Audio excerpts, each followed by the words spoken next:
मैं हूँ डॉक्टर नीतू माथुर और बीएससी पार्ट 2 का जो पेपर 2 है, जिसमें हम प्राणी शरीर क्रिया विज्ञान और जैव रसायन पढ़ते हैं, उसमें हम पाचन प्रक्रिया या पाचन तंत्र को पढ़ रहे थे, जिसमें हमने अभी तक मुख में पाचन और आमाशय में पाचन देखा। नाउ ग्रहणी में पाचन, डाइजेशन एंड डियोडेनम। जो छोटी आंत होती है, शुद्रांत होती है, उसका जो पहला भाग है उसको हम ग्रहणी बोलते हैं। सबसे छोटा सेगमेंट होता है वो स्मॉल इंटेस्टाइन का। और आमाशय के पायरोलिक भाग से जो आधा पार्शियली डाइजेस्टेड फूड होता है, इसको हम काइम कहते हैं, वो स्मॉल इंटेस्टाइन में एंटर करता है डियोडेनम से होता हुआ।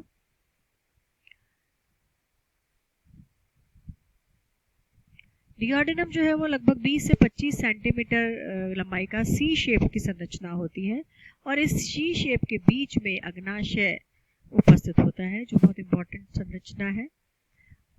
उसी तरह से डियोडेनम जो है वो लिवर से भी कनेक्टेड रहता है हेपेटो डियोडेनल लेगामेंट के द्वारा।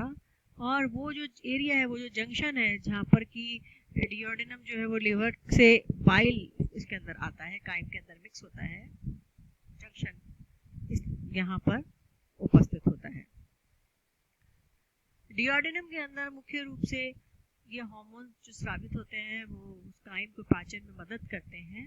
सिक्रिटीन, कॉलिसिस्टोकाइनिन, गैस्ट्रिक इनहिबिटरी पॉलीपेप्टाइड और वैसोएक्टिव इंटेस्टिनल पेप्टाइड। सिक्रिटीन जो एक हार्मोन है वो एक पेप्टाइड हार्मोन होता है, जो कि अग्नाशय के में से बाइकार्बोनेट आयन के रिलीज के लिए इम्पोर्टेंट होता है। हम जानते हैं कि आमाशय के अंदर हाइड्रोक्लोरिक एसिड की उपस्थिति के कारण जो काइम होता है वो अम्लीय हो जाता है। उसकी अम्लता को नष्ट करके माध्यम क्षारीय बनाना जरूरी होता है, क्योंकि अग्नाशय के जो एंजाइम है वो क्षारीय माध्यम में ही कार्य करते हैं। तो फिर ये जो बाइकार्बोनेट आयन जो पेनक्रियाज या अग्नाशय से स्रावित होते हैं वो पीएच को 8 से 8.6 के आसपास करते हैं, यानी कि अम्लता को न्यूट्रलाइज कर देते हैं और म्यूकोसा के शरण से भी उसको बचाव करते हैं, डैमेज होने से उसका बचाव करते हैं। कॉलिसिस्टोकाइनिन जो हार्मोन है वो पैनक्रियाटिक एंजाइम के प्रोडक्शन के लिए इम्पोर्टेंट होता है, उसको उद्दीपित करता है।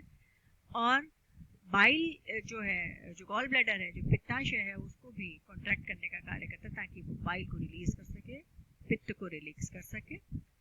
और जो स्फिंक्टर ऑफ ओडाई है, ओडाई का जो स्फिंक्टर होता है उसको कॉन्ट्रैक्ट रिलैक्स करने का काम करता है, ताकि जो पैनक्रियाटिक जूस है वो ग्रहणी के अंदर आ जाए। जो ब्रूनर्स ग्रंथियां होती हैं उनको उद्दीपित करता है, ताकि वो बाइकार्बोनेट रिच सेक्रेशन को स्रावित कर सके। और एक और इम्पोर्टेंट जो उसका काम है वो है कि वो हंगर के सेंक्शन को, भूख के जो सेंसेशन होता है उसको खत्म करता है।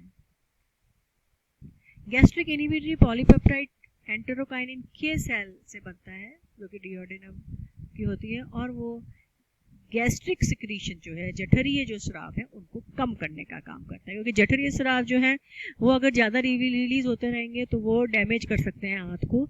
जैसे ही आमाशय के अंदर उनका कार्य खत्म होता है, वैसे ही उनके सिक्रीशन को रोकना ज़रूरी होता है। इसलिए गैस्ट्रिक इनहिबिटरी पॉलीपेप्टाइड जो है वो ग्रहणी से होता हुआ आमाशय की सिक्रीशन को रोकता है।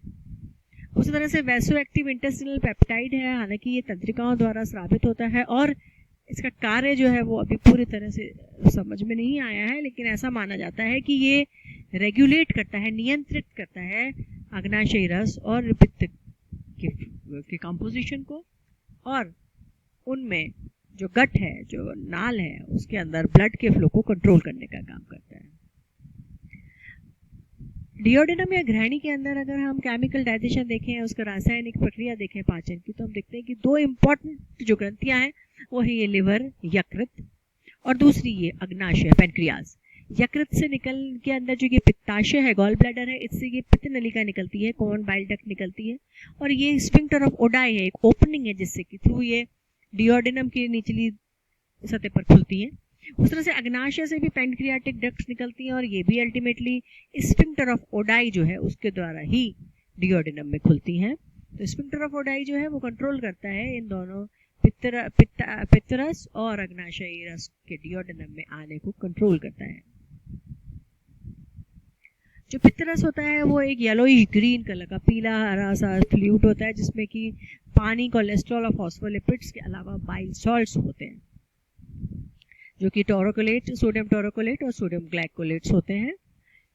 जो बाइल पिगमेंट से वर्णक हैं वो बिलिरुबिन, बिलिवर्डिन होते हैं। हम ये जानते हैं कि वो लाल रक्त कणिकाओं के ब्रेकडाउन से बनते हैं और वो फैट ग्लोब्यूल्स जो है उनके सरफेस टेंशन को कम करते हैं और छोटे छोटे टुकड़ों में उनको तोड़ने का काम करते हैं। इस तरह से बड़ी वसा को छोटे छोटे टुकड़ों में तोड़ने को हम उसका पायसीकरण कहते हैं, इमल्सिफिकेशन कहते हैं। और वसा का पायसीकरण जरूरी है क्योंकि पायसीकृत वसा पर ही फिर लाइपेज एंजाइम काम करते हैं। इस तरह से लार्ज फैट का ग्लोब्यूल है जिसमें बॉइल सॉल्ट्स काम करते हैं और फिर उसको छोटे छोटे टुकड़ों में तोड़ देते हैं और पायसीकरण वसा का हो जाता है। अग्नाशय जूस जो है वो 1 से 2.5 लीटर तक स्रावित होता है एडल्ट पेनक्रियाज के अंदर। उसमें हमने बताया बाइकार्बोनेट आयन और पेनक्रियाटिक आयन एंजाइम्स उपस्थित होते हैं। बाइकार्बोनेट आयन का कार्य होता है माध्यम को क्षारीय बनाना और पेनक्रियाटिक एंजाइम्स जो है वो विभिन्न भोज्य पदार्थों पर अपना काम करते हैं। जैसे पेनक्रियाटिक लाइपेज जो है वो लिपिड पर या वसा पर पायसीकृत वसा पर ही कार्य करते हैं जिसका कि बाइल ने पायसीकरण किया है उस वसा को ट्राइग्लिसराइड्स और फैटी एसिड्स में बदल देते हैं, फैटी एसिड्स एंड ग्लिसरॉल में बदल देते हैं। पेनक्रियाटिक एमाइलेज है वो शर्करा का पाचन करती हैं। हमने देखा शर्करा का पाचन मुख में ही सलाइवरी एमाइलेज द्वारा चालू हो जाता है, प्रारंभ हो जाता है, लेकिन और स्टार्च को मोल्टोज में बदलते हैं और स्टार्च का जो डाइजेशन है वो ड्यूओडेनम के ल्यूमन में बाकी का पूरा होता है।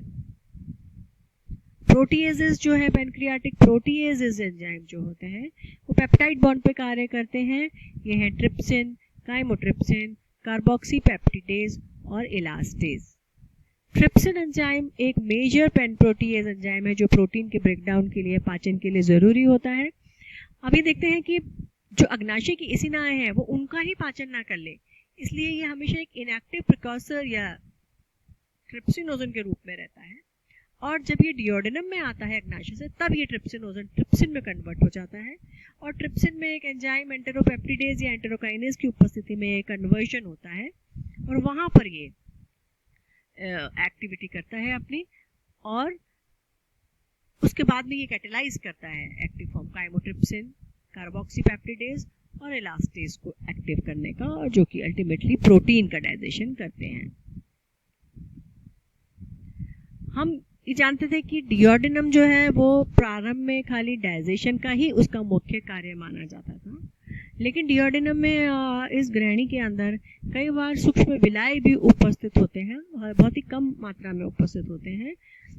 तो कुछ न्यूट्रिएंट्स का अब्जॉर्प्शन, कुछ अमाउंट शुगर, कुछ अमीनो अम्ल या वसा का यहाँ पर भी अवशोषण हो सकता है, लेकिन बड़ी मात्रा में खनिजों का अवशोषण यहाँ होता है। आयरन, कैल्शियम, फास्फोरस और जिंक और कॉपर की सूक्ष्म मात्राएं जो है वो इस ग्रहणी के अंदर अवशोषित कर ली जाती हैं। तो ग्रहणी इंटेस्टाइन या क्षुद्रांत्र का प्रारंभिक सी आकृति का भाग है जिसमें कि कॉलिसिस्टोकाइनिन और सिक्रिटिन मेन हार्मोन होते हैं।